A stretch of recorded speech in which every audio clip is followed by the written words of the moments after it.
Hello and welcome to another edition of Popcorn Bucket List. I am your host, Nick Dahlhoff, and I am happy to report that we did it. We made it out of 2020. Congratulations. It's now officially 2021. Congratulations to you guys. Let's just all take a sigh of relief just for a second here. I don't know. It smells about the same to me. But it does. It might be because we're still recording this and it's still 2020. Yes. We haven't actually made it through New Year. But you have by the time you watch this. So congratulations to you.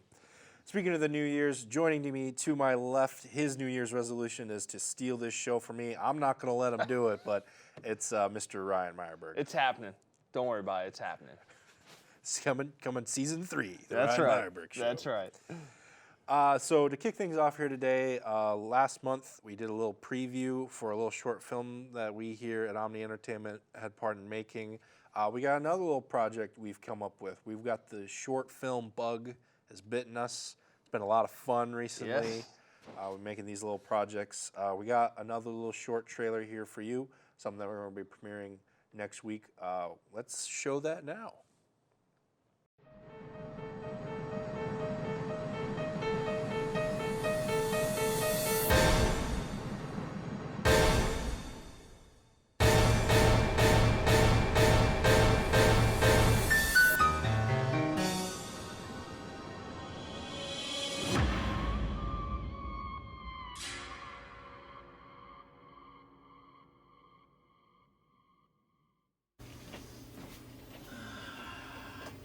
Can't believe I passed on working with the Try Guys for this.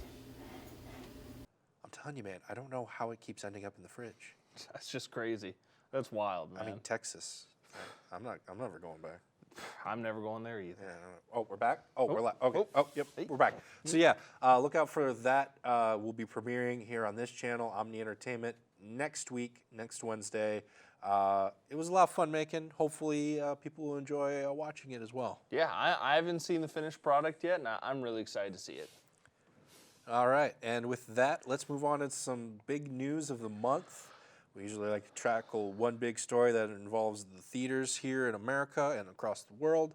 What was the big thing that happened? Well, HBO Max had a plan, we thought, and then they changed their own plan about a week later. Mm-hmm.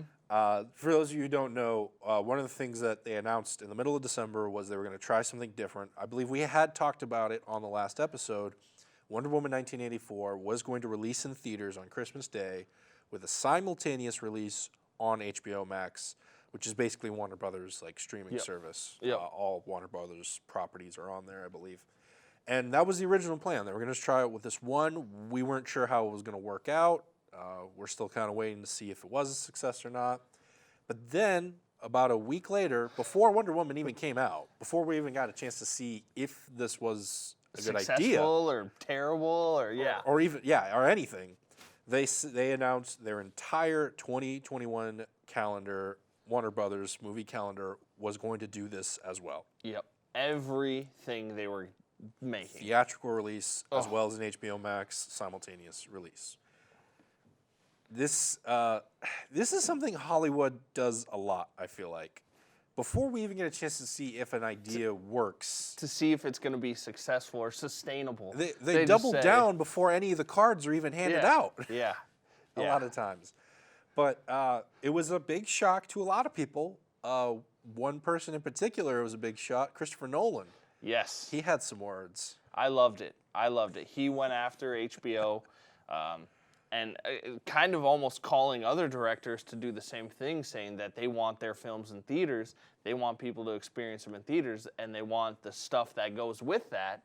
They don't want to make their films just for streaming or streaming only and stuff. And I loved it. He had a lot to say, and I suggest going and looking up some of the stuff he said. It was some of the things he mentioned. He called it a sign of great danger was one of his quotes. He had talked about how he went to bed that night working for what he thought was a great movie studio, and he woke up that morning realizing he was now working for one of the worst streaming services out there. Yeah, he said one of the greatest film studio ever to one of the worst streaming services ever. And this is a guy who, if you see him on set, almost every picture or video I've ever seen him, he's always in like somewhat of a suit. Yep. He's a very elegant guy. He's a very nice guy, peaceful guy.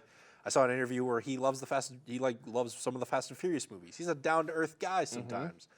This was a pretty big turn. He went after them. Yep.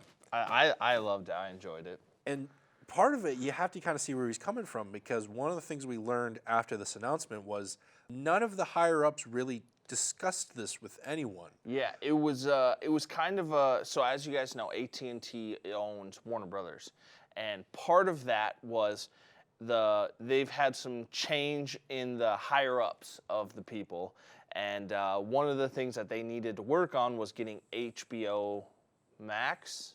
Yes. HBO Go, HBO Max. HBO Max. They got a million of them. They got like 3 of these streaming services already. Boosting subscriptions. And one of those higher up people thought, let's just do this with the movies.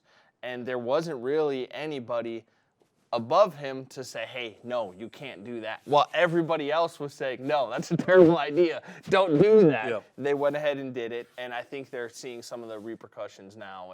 And it's, I think it'll get worked out eventually, I hope. But in my eyes, it seemed like a very hasty, I don't want to say uneducated, but there wasn't a lot of data They were and shooting science from the and hip, stuff. it feels like. Yeah. At this point, we've talked about on the show in the past months, it seems like almost nothing has worked in this pandemic world. It kind of seems like the pandemic, even though the vaccine's kind of coming out, it's going to carry over into 2020, most of 2021. Yeah. So they're trying to come up with a solution that will be long-term, when in reality, we don't know how long-term will be, nor how will we have to adjust, something in April. Your profit margin from HBO Max to, let's say, another film just going into the theaters, there's a pretty big there's a different profit area in there, and how that's going to work. So. And the worst part is we still can't even really say how good this worked for Wonder Woman 84. Yeah, it came out just like a couple days before we're recording this.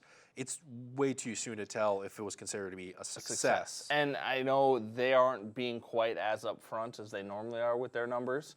And I think that's also has to do with, are you counting subscriptions then to HBO Max? Are you just doing theater? Because if you're just doing theater, it doesn't look very good. But if their goal was to boost subscriptions, it's done. Yep. It had to be somewhat positive. Yeah, and now, let's say you have the subscriptions. Next time, you already have that number of people already subscribed. You're not going to get that same rate, But we'll talk about that in the future. That's when we know more. another continuing developing story. We will check back in on it with next month's episode as usual. We're just kind of rolling with the punches now. We're seeing what else will they come up with. They're gonna. For all we know, Netflix is going to go back to mailing us movies. That would be great. Mailing us DVDs. Just go back to that platform, because what else haven't they tried? But with that, let's start previewing some of the stuff that is coming out this month of January. Now, what's interesting is on a normal year, this is the dump month, where it's the silly, bad comedies, the action movies that are never going to do anything good. The movies that at one point people thought were maybe going to go for Oscars but are terrible, so they dump them in January. Yep. Not so much this month. You're going to notice this month it's a lot of documentaries and a lot of movies made by foreign filmmakers. It's a very elegant. This might be one of the most elegant Januaries I've ever seen, actually. But let's just get right into it. So January 7th, there's a Netflix movie coming out called Pieces of a Woman. That stars Vanessa Kirby and Shia LaBeouf, who play a married couple. The movie shows the stages of grief from different sides of the spectrum after they both experience a personal tragedy. And then coming out the next day, January 8th, a couple movies. One on Amazon Prime called Herself. It is set in Ireland, where a divorced mother of 2 has to jump through many hurdles to try and find a home for her and her children. Eventually, she realizes it would just be easier to build her own house. Yes. Yep. I believe the house in this case is a metaphor. I don't know what is that metaphor for, but it's clear the house is a metaphor for something. Also, Varys from Game of Thrones is in here. I watched the trailer, and I couldn't figure out who it was because he had some hair, and he just looked different. But I knew I recognized him, and So that instantly drew me in. I'm going to watch it, and I'm sure it's going to be great. Coming out that same day is a documentary movie called The Reason I Jump. This one looks really interesting. It's about, again, a documentary that deals or talks about children with autism, and it really kind of shows how they experience and see the world, and also kind of how sometimes they don't communicate the same as we would. And it talks about the different ways that they have found to communicate and express themselves and get their ideas out there. It looks really interesting. It does. Something to check out there. January 15th, that is the big weekend coming up here this month. A lot of options to check out Lot here. of stuff. One of them being a movie called The Dig. This is the second one of two movies, at least this 2021, that deals with Ralph Fiennes in a World War era movie. Yeah. But he's not fighting in this one. We'll hopefully preview the other one. Hopefully some of he's the not fighting, I guess. Yeah, based on this trailer, I hope he's not fighting. Yeah. He's just digging. It's the name of the movie, The Dig. But he plays basically an amateur archaeologist, or an excavator as he likes to call himself, who's asked to dig up this burial mound that is found on this property of this wealthy widow. The dig itself leads to a historical discovery that was a real-life discovery, so it has a little bit of a historical element, that was actually a pretty big find for the historical community. And the war, I think, is more of just a set piece. It's a draw. Yeah. You see the planes flying in the background, and they kind of play up the tension. Just from the trailer, though, you don't get a whole lot of war action in it. So it's more actually about digging than anything else. So if you're a big fan of digging, this is your movie. This is your movie. Coming out that same weekend is The Marksman. This is another shoot-'em-up movie starring Liam Neeson, only this time he's a cowboy. Yeah, a cowboy Liam Neeson. It's going to be great. And I have officially run out of things to say about these Liam Neeson movies. He's getting older. It's just... He tries to do a southern draw and just hear him say y'all and adios with that Liam Neeson. Yeah, it's going to be a fun shoot-'em-up movie. It's going to be worth, if you like that fun shoot 'em up, it'll be worth a watch. I can't anymore with these. I just can't. There was a Liam Neeson movie 2 months ago we didn't even talk about. We didn't even talk about it. How does he have time to do?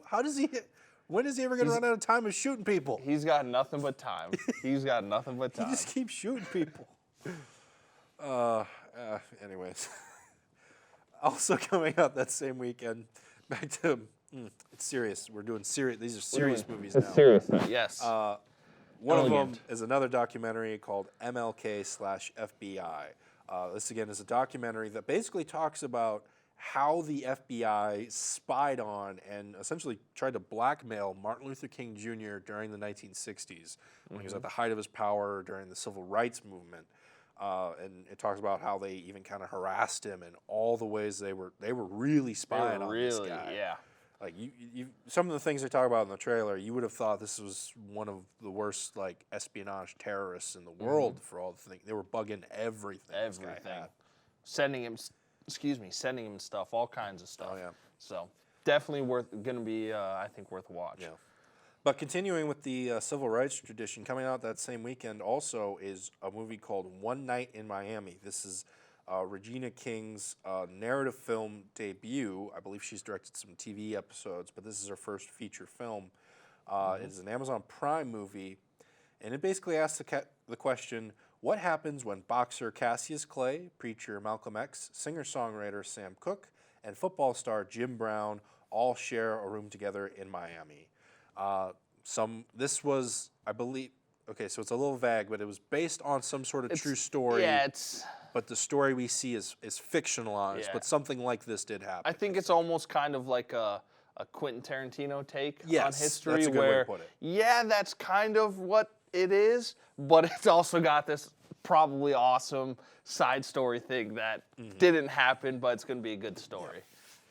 And then finally, last thing coming out that January 15th is Outside the Wire. If documentaries are not your thing and you want some more action, wartime, futuristic wartime movie, this is the one for you. And it's got, as some of you may know, not the Winter Soldier, the Falcon. Stars the Falcon, or Captain America Falcon, depending on how they're going to play that out. But and he's like a cyborg. Yeah. So it Anthony looks Mackie awesome. is basically an android who's an officer in the military. And he, along with someone else, basically are tasked with tracking down a doomsday weapon in the middle of a war zone. And again, it's more futuristic war zone, so there's robots, some fancy tech. Yeah, and if you like Anthony Mackie as that kind of action superhero fighter role, I think you'll really like him in this role. Just from the trailer, it looked really cool and really good for him to kind of explore more of his fighting techniques, I would say. Coming out January 22nd, it is The White Tiger. This is a movie set in India, has a lot of Indian actors and actresses, and it is basically tells the story of a man who's from a very poor village who finds his way into the employment of this rich family. He becomes their driver. He kind of finds out he's smarter than he thinks, and he starts to use his own wit to work his way through the ranks and rise from his poverty and to become his own man and gain his own riches, basically. So it's literally a rags to riches story. Yep. It also kind of like the way it was shot, not necessarily as nice, but it reminded me of Slumdog Millionaire. Yep. Just the kind of like the settings, the scenery, everything about it kind of reminded me of that. I'm really excited to see this. It looks really good. The acting from the trailer I thought looked really powerful to say. Then coming out on January 29th, one of the movies, this is a theatrical release, but it is a Warner Brothers property, so it will also have that HBO Max. This is going to be the second try at that, essentially. It's a movie called The Little Things. It is a crime drama starring Denzel Washington, Rami Malek, and Jared Leto. The trio being an Academy Award-winning hat trick, if you will. Yep. Both of all one. Yep. Basically, Denzel and Rami play law enforcement officers trying to track down a serial killer in the area. Based on the trailer, it really gave off the vibe of it's a more elegant version of Training Day. Yeah, kind of because Denzel's the older, grittier police officer. Seasoned vet. Yeah, seasoned vet. And Jared Leto plays a super weird bad guy. And it looks awesome. I'm very excited for this film. I think it's gonna be fun to watch. Finally, also coming out that same weekend, this is an Apple TV Plus film, is a movie called Palmer. It is starring Justin Timberlake, who is really going hard with some dramatic acting, who was once considered to be a hometown hero thanks to his athletic abilities. He was a great football star. And after getting in trouble, he finds himself in prison for 12 years. Once he's out, he tries to keep his head down and kind of get his life back on track. But life has a different plan as it thrusts him back into the spotlight in a way that he would never have preferred. Yeah, this movie I think looks really good. Once you get over that, once you hear Justin Timberlake talk a little bit, because he does have kind of a southern drawl to him, or like a country we drawl. got two actors trying southern draws here that I don't know need to try southern draws. Yeah. I think after you get past that, after the first couple of lines, it kind of sets in and it's all right. But that first time you hear it, it's like, oh boy. Yeah. Oh boy. You're like, the guy who sang those Lonely Island songs in SNL is trying this now. Okay. But I'm very excited for this one too. I think it'll be pretty good. Yeah. It'll be good. And those are the movies you can look out for here coming up in January. Check out, some of these are on streaming, so check them out there. Depending on where you live and how things kind of progress here, they may have some theatrical releases. If you're in the Marshall area here, check out the Marshall 6. Hopefully here around mid-January, they hope to reopen. Again, we'll have to see how that develops. But regardless, they are hopefully planning on doing another concession sale. They did a big concession sale before Christmas, and I remember I went there. I got a huge bag of popcorn, some peanut M&Ms. I mixed them together. It was the first time I had mixed popcorn with something. It was awesome. I don't know why I haven't tried it before. Sat down, watched the last 3 episodes of Mandalorian. It was a blast. Perfect. It was as close as I get to the movie theater experience as I could, but it's something to check out, and it really helps out your local theater. So if they're not open, if they're not showing movies, see if they're doing some concession sales, because it brings that little taste of the theater home with you. And you can watch whatever you want then. Yep. And with that, let's get into some recommends. Ryan, you got a recommend that I'm kind of interested to hear about. I haven't heard much about this, so why don't you take it away? What are you recommending this month? I'm recommending this month a show on Netflix called We Are the Champions. It's a docu-series.